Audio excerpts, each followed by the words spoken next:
لە چینە دۆک فستیڤاڵی نێودەوڵەتی فیلم لە دهۆک هێشتا بەردەوامە. هاوکارم دەرباس یونس لە شوێنی فستیڤاڵەکەەوە لەگەڵمانە بێ. دەرباس سڵاوت لێبێت. دێمە لە ئێوە بزانم چه هەواڵێکی تازەی فستیڤاڵی فیلمتان لایە. بەڵێم کاتت باش پێشەوە ئەمڕۆ دوایین ڕۆژی نمایشە تایبەتەکانی چوارەمین خولی فستیڤاڵی نێودەوڵەتی دهۆکە بۆ فیلم.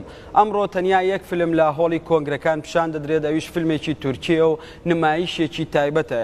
لە ئێستاوە هۆڵی کۆنگرەکان کە هۆڵی سەرەکی چوارەمین خولی فستیڤاڵی نێودەوڵەتی دهۆکە بۆ ڕۆژی دوایی ڕێوڕسمی دابەشکردنی خەڵاتەکانی فستیڤاڵ ئامادە دەکرێت و سبەی ئەو فیلمانەی کە بەپێی پێوەری لیژنەی دادوەری فستیڤاڵی دهۆک باشترین فیلمن خەڵات دەکرێن. من ئێستا میوانێکم هەیە بەڕێز بڵند ئۆستورک کە سینەماکارێکی باکووری کوردستانە.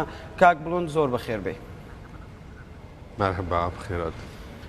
بەر لە هەموو شتێک دەمەوێت لە تۆ بپرسم کە تۆ سینەماکارێکی باکووری کوردستانی، بارودۆخی سینەمای کوردی لە باکووری کوردستان چۆنە، بە تایبەتی کە ئێستا چەند کێشەیەکی سیاسی لە تورکیا هەیە؟ ڕاستە ji berî serî ez bêm ji bo festîvalê ez serkeftin dixwazim ji gyara û di vir di şerekî mezin dane bi Daişê re ji bo şerê we va festîvala çêkir va tiştekî pirî mezin e we niha Sûrî te ez wanî deng bidim. Li Bakurî Kurdistanê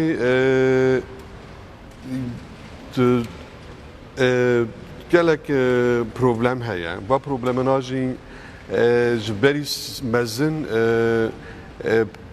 peretinê ku filma çêkin, çünkü tu boyê ku filmê çêkî ji kültür ji ministerî ji dewletê tu pera dixwazî.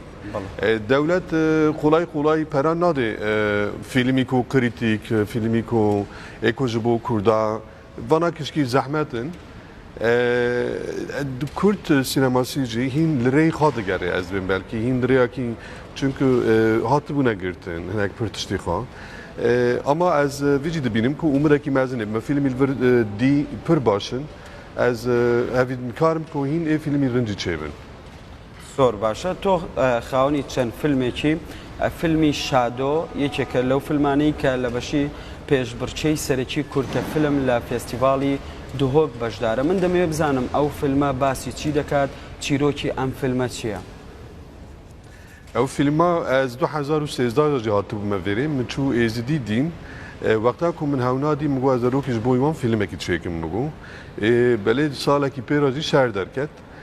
Film ji bo dayîkek û du qîzikan e vana ji şerê dirivin xwe şêrin vana dibinî erdê dane royê xwe dibinî erdê re derbas dibin. Film hîrojî saet siyadê ez dixwazim ku gel berê sêrkên. زۆر باشە. ئێوە وەکو سینەماکارانی باکووری کوردستان چۆن فیلمەکانتان بۆ فستیڤاڵی دهۆک دەنێرن؟ ئەو پەیوەندیە چۆن دروست بووە؟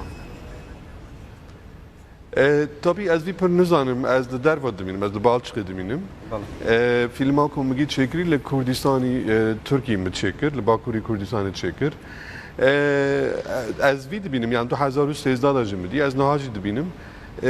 Hez dikin wernevir çünkü alîkarî tiştekî baş e.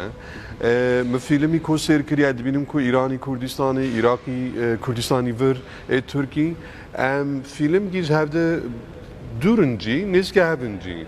Ez dibînim ku İranê da, İran Kurdistanî da di film dibin evî wan dê, dibin dengî dibin etkî wan dê.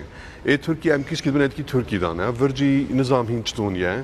Ez dixwazim ku taybetî di zamanekî kin de jî filmî Rojavê jî were em bibînin.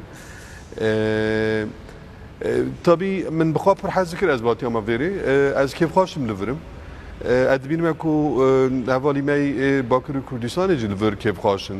Çünkü em li vêrê şûrî dengî Kurdistan sînema dikine. Ji wî da زۆر باشە. بڵند ئۆستورک سینەماکاری باکووری کوردستان زۆر سپاس کە بە شێوێکی ڕاستەوخۆ لەگەڵمان بووی لە گەشتەکانی داهاتووی ڕووداودا. جارێکی دیکە ئێمە چاودێری فیلمەکەی تۆ دەکەین.